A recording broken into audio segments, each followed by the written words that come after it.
How many of you guys remember the trend of clown appearances during 2016? Those dashcam footages showing clowns coming out of nowhere and threatening the driver with weapons or just scaring them. What the fuck? Well, it started to originate in the 1970s by one man, but with the worst intentions. Imagine, you're a 16-year-old boy on your way to go to your father's home in Omaha, Nebraska. It's currently the evening, and the Chicago Greyhound bus isn't due until noon the next day. A car approaches you, and a man steps out of the car. You explain to him that you are waiting for the bus to come at noon tomorrow. He then convinces you that you can stay the night at his place. Then tomorrow, he can drop you back to the same place in time to catch the bus. You agree to stay the night there. The next day, you are buried in a crawl space with concrete with multiple stab wounds in your chest. This horrific fate belonged to a boy named Timothy McCoy. The man who murdered Timothy later described his death as a mind-numbing orgasm, and in later interviews said at that moment, "That's when I realized that death was the ultimate thrill." That was his first known murder out of 33 known murders, but the number could be even more. We might never know.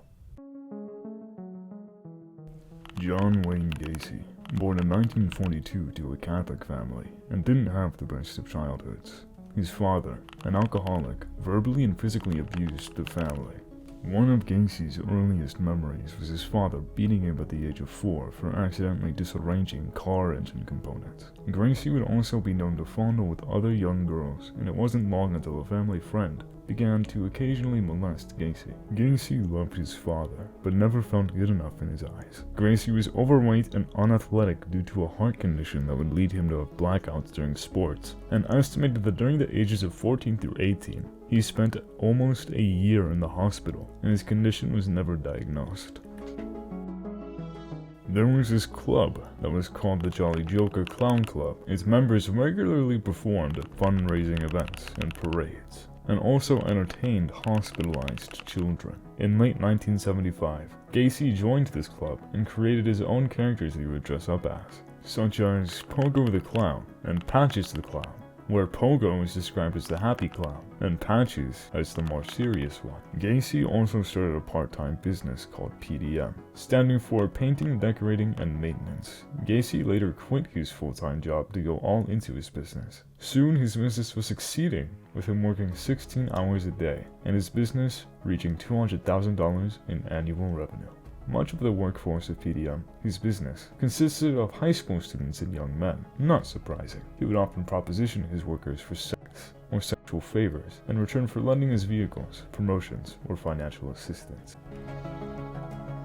On July 26, 1976, Gacy picked up 18-year-old hitchhiker David Cram and offered him a job at PDM. He began working for the company that same evening. On August 21st, Cram moved into Gacy's house since the next day was his 19th birthday. During the celebration, they had several drinks, and Gacy dressed up as the one and only Pogo. He handcuffed Cram and maneuvered his body in a way that he intended to rape him. Cram kicked Gacy in the face and freed himself. Things would only get worse from there, from him attempting to rape him again and again, until Cram finally left PDM on October 5th. Another incident in the company occurred when Gacy hired a 15-year-old boy named Anthony Antonucci. 2 months later, Anthony injured his foot, and Gacy visited him knowing this information. They drank a bottle of wine together while watching a movie. Then, out of nowhere, Gacy wrestled Anthony to the floor and handcuffed his hands behind his back. There was one loose cuff, and Anthony thankfully freed himself when Gacy was out of the room. When Gacy returned, Anthony grappled with him, grabbed the key from Gacy, and handcuffed his hands behind his back. Anthony was able to do this because he was a high school wrestler. Gacy then promised that he would leave if Anthony would let him go. He did. He later left and made no more attempts to assault Anthony.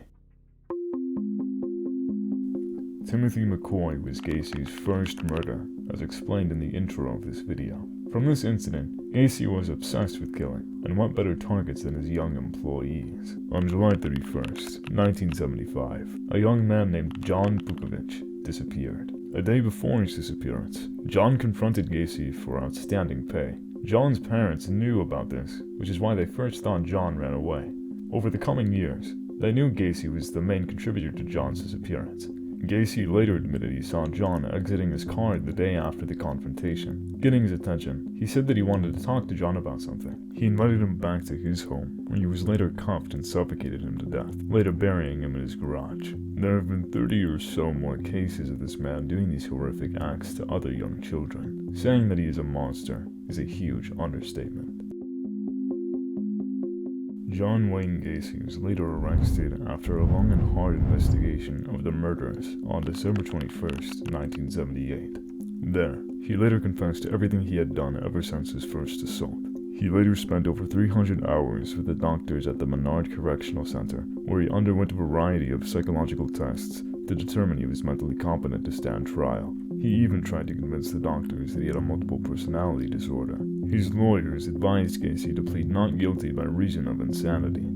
During the trial, prosecutors argued that Gacy was in full control of his actions. After a couple months, he was found guilty of 33 charges of murder. He was also found guilty of sexual assault and taking indecent liberties with a child, both in reference to Robert Priest, another victim of Gacy. At the time, his conviction for 33 murders was the most for which any person in US history had been convicted. He was sentenced to death.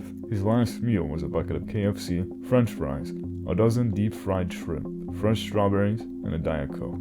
His final words were, "Kiss my ass."